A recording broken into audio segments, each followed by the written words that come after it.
दोस्तों इस क्लास में मैं आपको जीएसटी से संबंधित बहुत ही ज्यादा इंपॉर्टेंट टर्म्स की बेसिक जानकारी देने वाला हूं। चूंकि यह एक बहुत ही इंपॉर्टेंट क्लास है, इसलिए सभी टर्म्स को अच्छे से समझने के लिए बिना स्किप किए क्लास में मेरे साथ अंत तक अवश्य बने रहें। दोस्तों मैं हूं अमित वया और एक बार फिर से स्वागत है आपका मेरे चैनल लर्न विद वया पर। तो आइए शुरुआत करते हैं। दोस्तों चूंकि बात जीएसटी की महत्वपूर्ण शब्दावली की हो रही है, तो भले ही आप में से ज्यादातर लोग इस टर्म से भलीभांति परिचित होंगे, पर अन्य टर्म्स को बताने से पहले नए स्टूडेंट्स के लिए जीएसटी को बताना बहुत ज्यादा आवश्यक हो जाता है। यह तो आप सब पहले से जानते ही हैं कि जीएसटी का फुल फॉर्म है goods and services tax.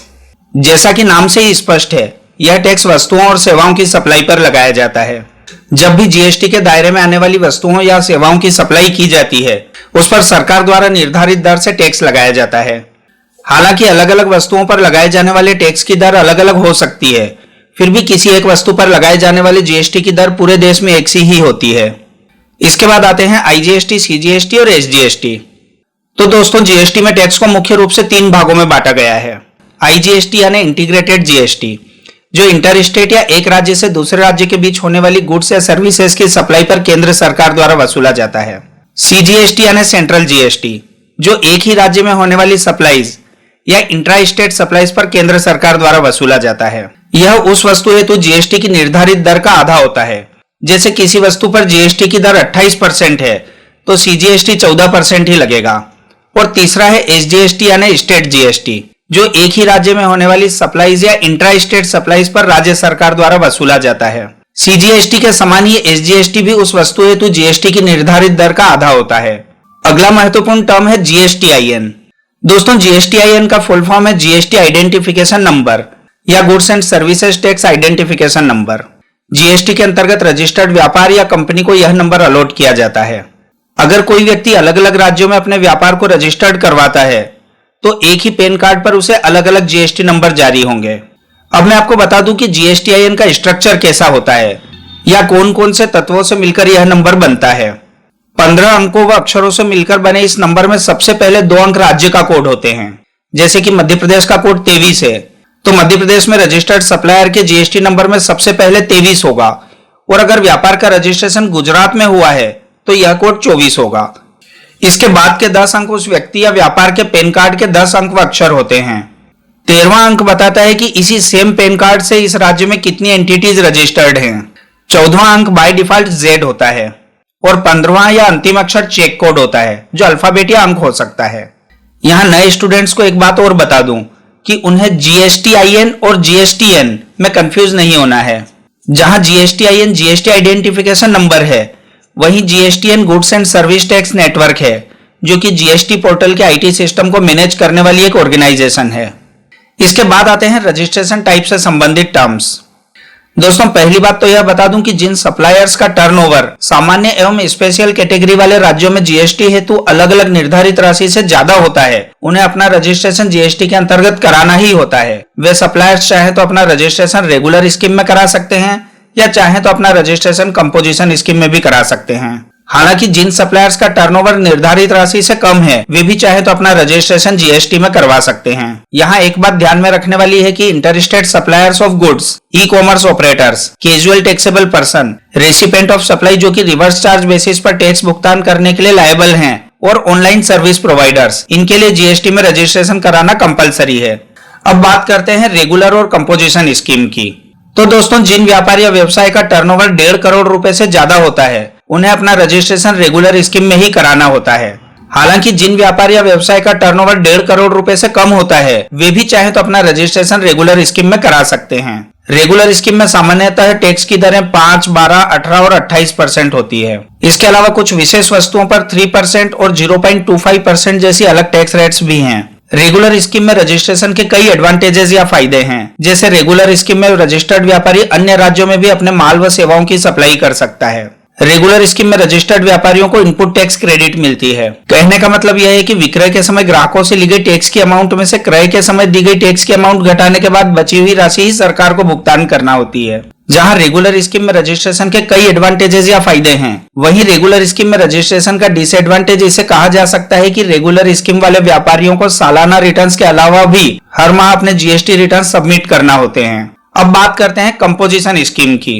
Jin supplier का टर्नओवर 1.5 करोड़ रुपए से कम होता है, सिर्फ वे ही अपना रजिस्ट्रेशन कंपोजिशन स्कीम में करा सकते हैं। अगर सप्लायर का रजिस्ट्रेशन जीएसटी के अंतर्गत स्पेशल कैटेगरी वाले राज्यों में से किसी राज्य में कराया जा रहा है, तो 75 लाख रुपए से कम टर्नओवर वाले सप्लायर ही अपना रजिस्ट्रेशन कंपोजिशन स्कीम में करा सकते हैं। यहाँ मैं आपको बता दूं कि आइसक्रीम, पान मसाला व तंबाकू उत्पादक कंपोजिशन स्कीम में अपना रजिस्ट्रेशन नहीं करा सकते हैं। इसके अलावा कैजुअल टैक्सेबल पर्सन या ऐसे व्यापार जो माल की सप्लाई ई कॉमर्स ऑपरेटर के तौर पर करते हैं, उनका रजिस्ट्रेशन भी कंपोजिशन स्कीम में नहीं कराया जा सकता है। कंपोजिशन स्कीम में कुल विक्रय या टोटल सेल्स का 1% सरकार को टैक्स के रूप में जमा कराना होता है। और अगर हम सर्विस प्रोवाइडर हैं या हमारे द्वारा सर्विसेज की सप्लाई की जा रही है, तो सरकार को 6% राशि टैक्स के रूप में जमा कराना होती है। जहां कंपोजिशन स्कीम में रजिस्ट्रेशन का यह फायदा है कि कंपोजिशन स्कीम वाले व्यापारियों को हर माह अपने टैक्स रिटर्न सबमिट करने की आवश्यकता नहीं होती है। वहीं कंपोजिशन स्कीम में रजिस्ट्रेशन के कुछ डिसएडवांटेजेस भी हैं, जैसे कंपोजिशन स्कीम में रजिस्टर्ड व्यापारी जिस राज्य में उसका रजिस्ट्रेशन हुआ है, उसके अलावा अन्य राज्यों में अपने माल व सेवाओं की सप्लाई नहीं कर सकता है। कंपोजिशन स्कीम में इनपुट टैक्स क्रेडिट को क्लेम नहीं किया जा सकता है। कंपोजिशन स्कीम में सप्लायर्स के लिए कुछ जरूरी नियम भी हैं। कंपोजिशन स्कीम में टैक्स इनवॉइस के स्थान पर बिल ऑफ सप्लाई जारी किया जाता है, जिसमें composition taxable person not eligible to collect tax on supplies सबसे ऊपर स्पष्ट रूप से दर्शाया जाना चाहिए। साथ ही व्यापार के साइन बोर्ड और सभी नोटिस बोर्ड पर विशेष रूप से कंपोजिशन टैक्सेबल पर्सन भी दर्शाया जाना चाहिए। अब बात करते हैं कुछ ऐसे टर्म्स की जो सामान्यतः बहुत ही ज्यादा कंफ्यूजन क्रिएट करते हैं। ये शब्द है nil rated, exempted, zero rated and non GST supplies. दोस्तों, ये वे टर्म्स है जो देखने या बोलने में लगभग एक जैसे ही लगते हैं, किंतु जीएसटी कानून के अनुसार ये सभी टर्म्स अलग अलग हैं। और यदि आप एक अकाउंटेंट हैं या टेली व अकाउंट के स्टूडेंट हैं, तो आपको इनमें अंतर पता होना ही चाहिए। तो मैं इन सभी टर्म्स को आपको अलग अलग समझा देता हूँ। सबसे पहला है नील रेटेड सप्लाईज। ऐसी सप्लाईज जिनमें टैक्स की दर 0% घोषित की गई है, नील रेटेड सप्लाईज कहलाती हैं। अनाज, नमक आदि की सप्लाई इस प्रकार की सप्लाई में आती हैं। यहाँ यह ध्यान रखना है कि इन्हें एग्जेम्प्टेड सप्लाईज कहना उचित नहीं होगा, क्योंकि इन पर टैक्स की दर घोषित की गई है। यह बात अलग है कि यह दर 0% है। अगला है एग्जेम्प्टेड सप्लाईज।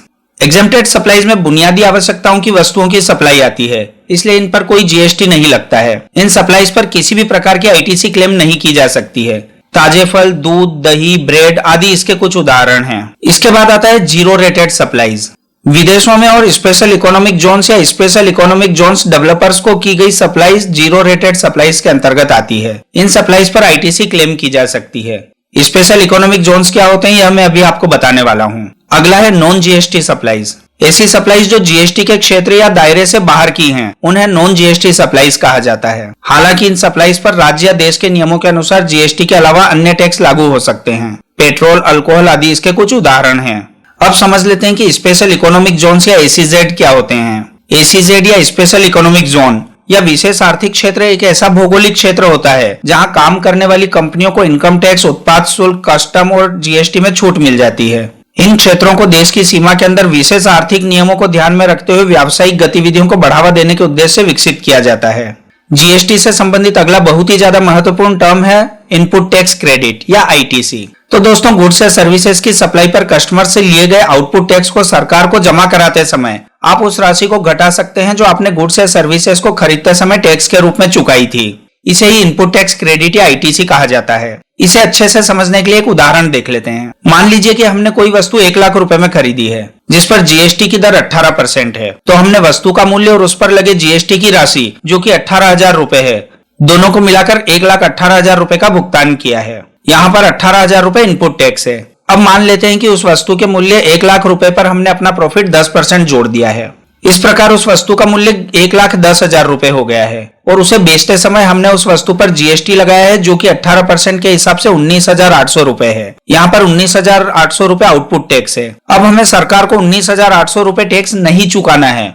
उस वस्तु की खरीदी के समय दिया गया इनपुट टैक्स जो कि 18,000 रुपए था, उसे आउटपुट टैक्स 19,800 रुपए में से घटाकर बची हुई राशि ही टैक्स के रूप में जमा कराना है, क्योंकि 18,000 रुपए की राशि तो हमारे द्वारा उस वस्तु की खरीद के समय ही जमा करा दी गई थी। यही इनपुट टैक्स क्रेडिट या आईटीसी है। अब इसी से संबंधित अगला शब्द है reversal of input tax credit. दोस्तों, यदि गुड्स या सर्विसेज के प्राप्तकर्ता या रेसिपिएंट द्वारा सप्लायर को 180 दिन के अंदर उस गुड्स या सर्विसेज का मूल्य टैक्स के साथ भुगतान नहीं किया जाता है, तो प्राप्तकर्ता को प्राप्त की गई इनपुट टैक्स क्रेडिट को रिवर्स करना पड़ेगा। कहने का मतलब यह है कि ली गई इनपुट टैक्स क्रेडिट ब्याज के साथ प्राप्तकर्ता की आउटपुट टैक्स लायबिलिटी में जोड़ दी जाएगी। दोस्तों जीएसटी से संबंधित अगला महत्वपूर्ण शब्द है रिवर्स चार्ज मैकेनिज्म या आरसीएम। सामान्यतः टैक्स का कलेक्शन सप्लायर द्वारा प्राप्तकर्ता से किया जाता है और सरकार को इसका भुगतान किया जाता है, किंतु रिवर्स चार्ज मैकेनिज्म में उस सप्लाई का प्राप्तकर्ता सप्लायर को टैक्स की राशि का भुगतान नहीं करता है, वह सिर्फ गुड्स या सर्विस की राशि का ही भुगतान करता है। टैक्स की राशि के पेमेंट का दायित्व तो उस वस्तु या सर्विस के प्राप्तकर्ता पर होता है और टैक्स का पेमेंट उसके द्वारा सीधे ही सरकार को कर दिया जाता है। ऐसा कुछ विशेष दशाओं में ही हो सकता है। यदि किसी अनरजिस्टर्ड सप्लायर से परचेज की जा रही है जिसे कि जीएसटी लगाने का अधिकार ही नहीं है, तो ऐसी स्थिति में इसकी टैक्स लायबिलिटी उस वस्तु या सेवा के प्राप्तकर्ता पर आ जाती है। इसके अलावा गुड्स या सर्विसेज के इंपोर्ट पर या नोटिफाइड गुड्स व सर्विसेज के केस में भी ऐसा हो सकता है। तो दोस्तों क्लास के इस पार्ट में हमने कुछ जरूरी टर्म्स का बेसिक परिचय जान लिया है। इनकी डिटेल्स आने वाली क्लासेस में जीएसटी की अकाउंटिंग के साथ ही जरूरत के अनुसार दी गई है। इनके अलावा भी अगर जीएसटी से संबंधित कोई ऐसे टर्म्स या शब्द हों जिनके बारे में आप जानना चाहते हैं तो कमेंट्स में अवश्य लिखें। आगे के पार्ट्स में उन्हें भी समझाने की जरूर कोशिश करूंगा।